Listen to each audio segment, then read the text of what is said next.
Hey guys, Smite Meta update 2/20/2022 with plans coming to a close today. I wanted to kind of bang this out for you guys just so you have it. I'm going to be trying to do a meta update every Sunday, so I hope you guys are looking forward to that. We're going to start with Hunters, go all the way to Soul Linears like I did last week. All right, let's get started. First off is Nami. She looked really good this weekend. Lane pressure seems to be the name of the game with duo lane. It's very difficult to come back right now when it comes to duo lane. So if you get pressure and a lead, you kind of can just win off of duo side. It's very difficult for the enemy ADC to come back. Which also contributes to the support picks. But Izanami has been really strong. Charybdis is a really safe pick still. She's been looking very good. And Ho Yi has also looked incredible at this LAN. He's really good into the crit builds because you can't crit him every 3 seconds. You can only crit him once. He has high damage. He's a good team fight ultimate. And yeah.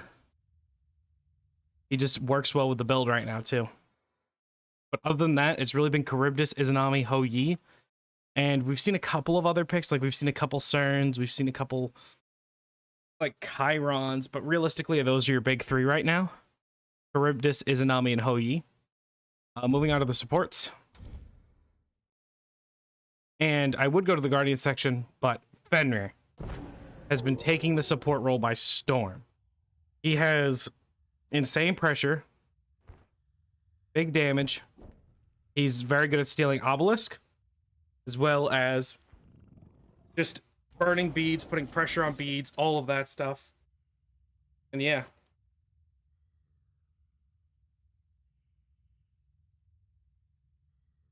He's just nuts. That's really it. Serket also looks really good right now. I'm in the role just because of the same reasons, high damage, but Fenrir is really the top echelon of it. Other than that, Eset's looked really strong too. She's had some pretty good showings. She does have that pressure in solo lane. Excuse me, by the way. I don't know if you heard that. That was kind of gross. But Eset has really good pressure in her lane. And also just Circle of Protection is an insane ability. Giving mitigations, healing, really good objective damage, and secure. Yeah. With the Guardians you're looking at more of the aggressive ones. I hit the nail on the head when it comes to Cabrakan. Cabrakan took this LAN and is running away with it. He plays 3 roles. His support showing was a lot better than I thought it would be. To be completely honest with you.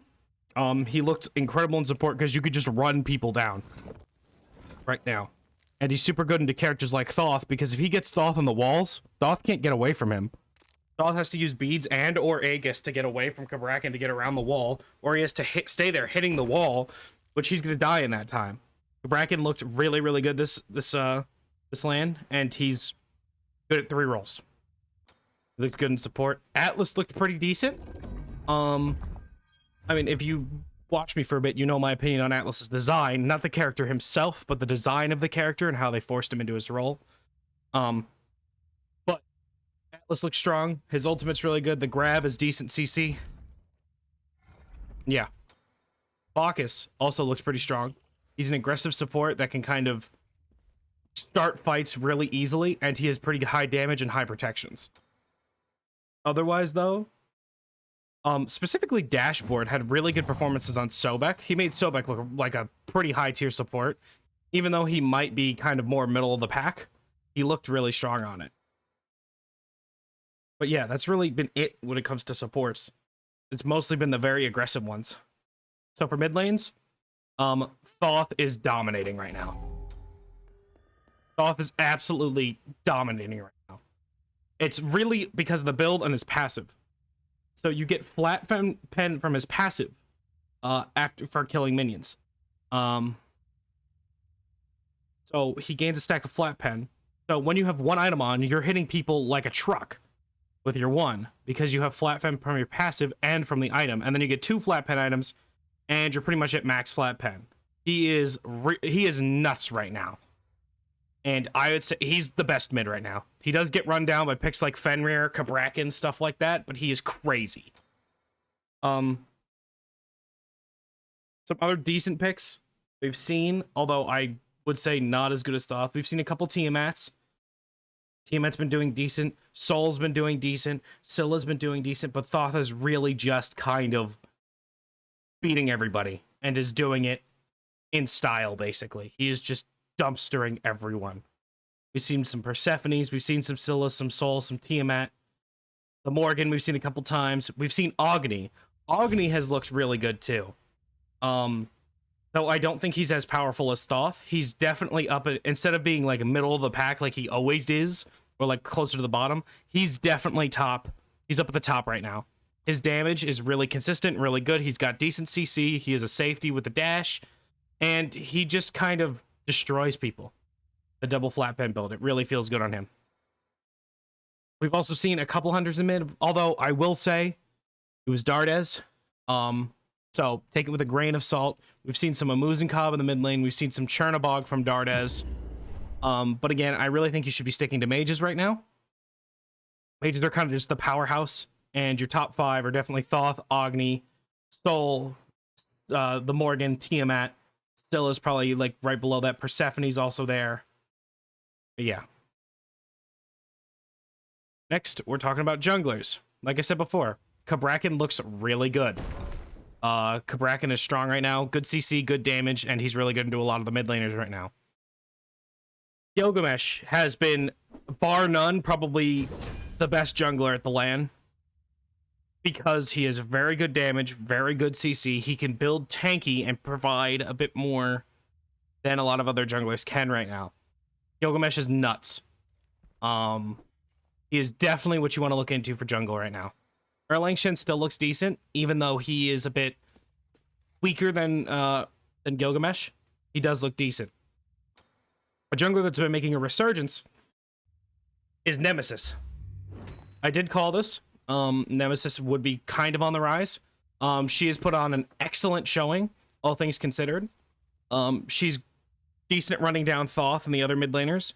Her shield allows her in certain matchups to straight up not be boxable by other assassins in those late game jungler 1v1s. She's powerful right now. And you're definitely going to see a spike of her in ranked. Cleo has also looked really good right now. Kalina. She is incredibly high damage, incredibly high objective shred.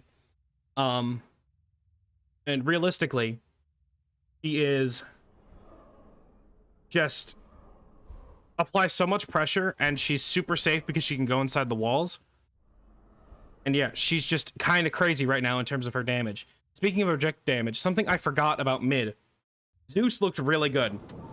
There's been this new build that's come out right here. You start you get T1 Imperial Helmet, go to Celestial Legion Helm, then into Voidstone, and then you start building your normal mage damage builds. And then when you upgrade you upgrade it into... I have to change this really fast. You upgrade it into... God damn it.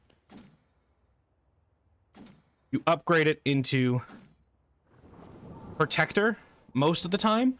Although there was... BennyQ did go Seer. BennyQ did go Seer, but he also had a really weird defensive Zeus build with a demonic grip. I would definitely watch that game because that game was very interesting to watch BennyQ, but this is kind of your core right here, and then you kind of just build your normal mage damage, right? A lot of people have been going Protector because it makes Zeus super safe. He's super hard to kill because he's tanky. And yeah, he also does insane objective damage with Lightning Storm. And Detonate is a good secure. So yeah.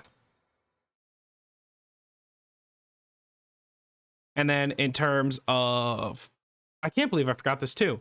A lot of supports have been starting with Frenzy and popping it first wave to get pressure and clear faster. Granted, if you're Izanami Fenrir, you're not going to get much more pressure than that. But it gives you a little bit more damage to clear the wave and get complete dominance in dual lane. So maybe start looking to do that. You support mains. You start looking to do that in your games. Anyway, moving on to solo lane. Amaterasu has just kind of been running picks and bans this entire weekend. I undervalued her last week. She definitely is a lot stronger than I gave her credit for.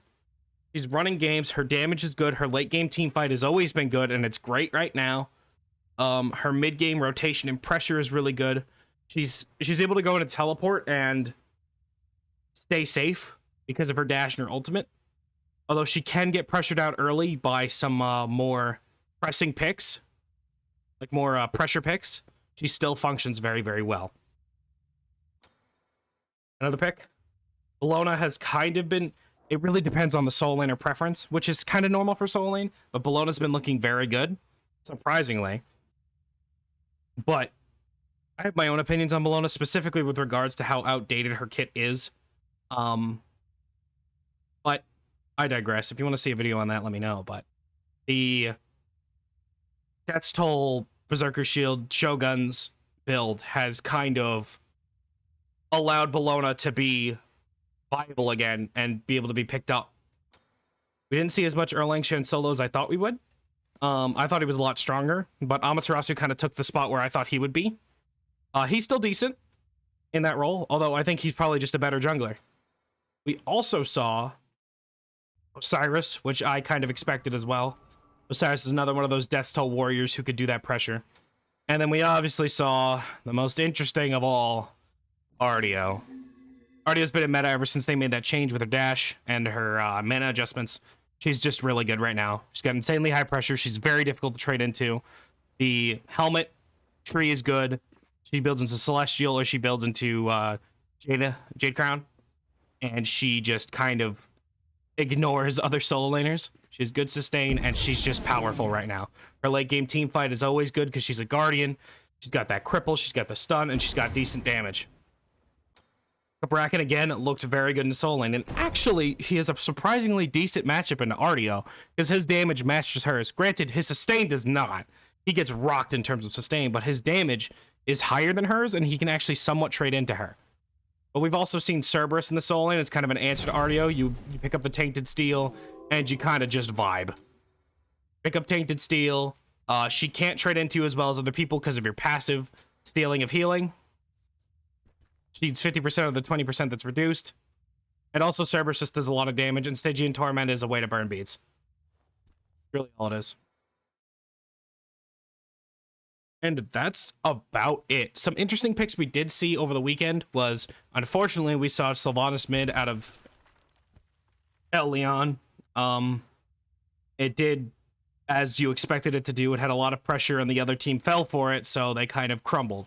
I do not recommend playing Sylvanas mid, because in a lot of situations, if you're against Thoth, Agni, Soul, you're just going to get poked from a range and just die. You're also just a sitting duck for Persephone Cage. Cabrakan completely dumpsters you. What the hell? Cabrakan completely dumpsters you. Cerberus dumpsters you. Artio dumpsters you. I wouldn't pick it. But yeah. One more standout thing, actually. Nico on Bastet solo looked absolutely insane. Granted, Nico was the best player at the LAN, like, in terms of mechanical skill by far. Certainly the best solo laner at the LAN. My man's literally carried multiple games with this pick. Full damage out of the solo lane. Getting a pentakill at the LAN. Bastet looked nuts this weekend. In the solo lane, specifically in Nika's hands. So you might be interested in picking this up.